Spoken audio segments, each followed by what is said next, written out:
Era uno de esos largos viajes que duraban días y noches enteros. Aprovechaba la breve caminata para observar a los futuros compañeros de viaje que se convertirían, de hecho, en acompañantes de una fracción de mi vida.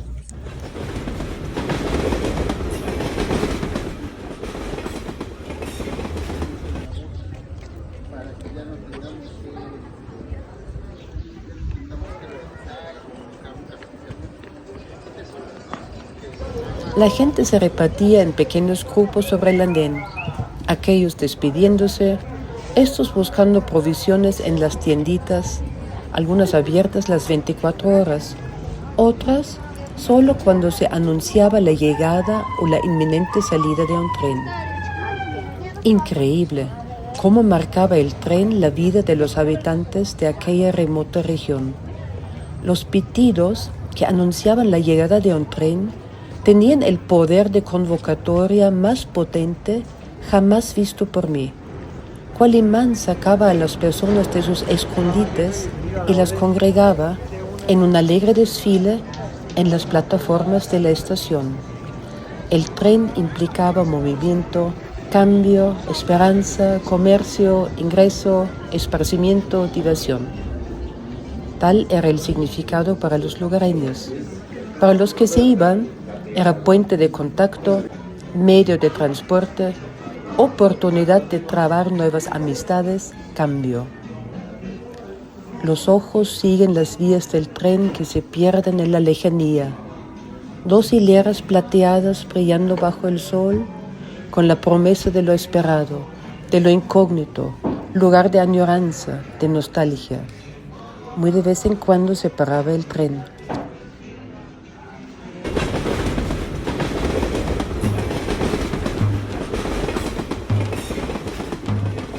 Muchas veces no se divisaba otra cosa que los edificios de las estaciones, diseminados en la inmensidad de la poderosa naturaleza. Cada uno de ellos daba testimonio de un espíritu de unicidad, que era el elemento común engarzando las paradas a lo largo del recorrido. Todos pequeños, con claras y sobrias formas, impecables e inmaculados. Igualmente pulcras e impolutas, las jefas de estación, engalanadas con tacón, medias, corbata y lápiz labial, en aquel páramo inhóspito, prestas para dar las señales puntuales. Y vaya, tanto las señales como el paso del tren obedecían las órdenes del reloj al minuto. Parecía que detrás de aquellas distancias, de aquellos tiempos tan inmensos, reinaba una férrea voluntad que ordenaba el ir y venir de máquinas y hombres. Este ritmo, tac, tac, tac, tac, tac, tac, tac, un esfuerzo abstracto y material a la vez, fragmentado en miles y miles de diminutos actos volutivos.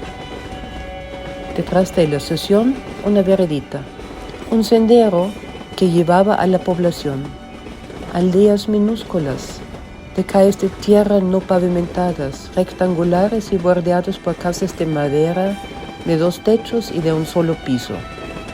A veces estaban marcadas con un letrero que indicaba que se trataba de una tienda.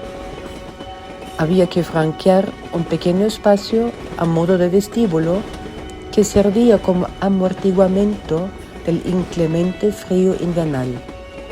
Generalmente, la tienda estaba conformada por un amplio espacio con hileras bien ordenadas de productos de poca variedad. Prácticamente nada estaba fresco, todo enlatado, empaquetado, embotellado. A menudo resultaba difícil adivinar cuál de las casas tenía la función de una tienda. Tan discretos eran los indicios comerciales. El coupé, el compartimento, era el eje del viaje. Ahí regresaba, tras recorrer los otros vagones para alcanzar la locomotora, o bien el último vagón, detrás del cual se extendían los rieles que dibujaban su línea divisoria en el paisaje llano. Ahí regresaba cuando me abastecía con cervezas y fritangas en el vagón buffet. Ahí regresaba también de mis breves excursiones en los andenes, durante las estancias en cortas paradas. El coupé tenía 4 plazas que servían de cama y lugar de descanso para los pasajeros.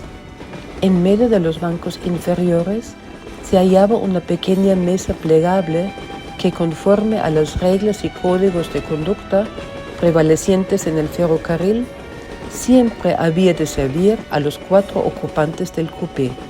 Ya en tramos anteriores del viaje había visto el rigor y la pulcritud con que se compartían los espacios comunitarios, reflejo quizá en la conducta de largos años de convivencia en espacios colectivos y comunitarios.